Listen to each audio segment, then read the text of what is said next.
শুধু সরকার পরিবর্তন করে প্রকৃত গণতন্ত্র বাস্তবায়ন সম্ভব নয় বলে মন্তব্য করেছেন জাতীয় নাগরিক পার্টির আহ্বায়ক নাহিদ ইসলাম। তিনি বলেন, নতুন প্রজাতন্ত্র গড়ার জন্য গণপরিষদ নির্বাচন এবং নতুন সংবিধান প্রয়োজন। মুক্তিযুদ্ধসহ সব গণতান্ত্রিক আন্দোলনের আকাঙ্ক্ষা পূরণের কাজ করবে নাগরিক পার্টি। মঙ্গলবার সকালে জাতীয় স্মৃতিসৌধে শ্রদ্ধা নিবেদন শেষে তিনি একথা বলেন। নাহিদ ইসলাম বলেন, আমরা বলেছি একটি নতুন প্রজাতন্ত্র করতে হবে, তার জন্য নতুন সংবিধান এবং গণপরিষদ নির্বাচন প্রয়োজন। সেই জায়গা থেকে আমরা সেকেন্ড রিপাবলিকের কথা বলেছি। সেই লক্ষ্যে আমরা কাজ করে যাচ্ছি। আমাদের প্রথম লক্ষ্য হল তৃণমূলে সাংগঠনিক কার্যক্রমকে বিস্তার করা। পাশাপাশি সেকেন্ড রিপাবলিক প্রতিষ্ঠায় কাজ করবে এনসিপি।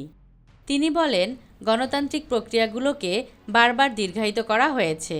কেবল সরকার পরিবর্তন নয়, পুরো সাংবিধানিক কাঠামো পরিবর্তন করে নতুন একটি বাংলাদেশের যাত্রা শুরু করতে চাই। ২৪-এর গণ অভ্যুত্থান যাতে ব্যর্থ না হয় সেটা মাথায় রেখে আমরা পুরো সংবিধান এবং পুরো শাসন কাঠামো পরিবর্তনের কথা বলছি, যেখানে প্রকৃত গণতন্ত্র, ইনসাফ এবং সাম্য নিশ্চিত করা সম্ভব হবে। নাহিদ ইসলাম আরও বলেন, বিচারিক কার্যক্রমের মাধ্যমে আওয়ামী লীগের রাজনৈতিক ফয়সালা বাংলার মাটিতে করতে হবে। আমরা জুলাই গণহত্যার বিচার দ্রুত সময়ের মধ্যে কার্যকর দেখতে চাই।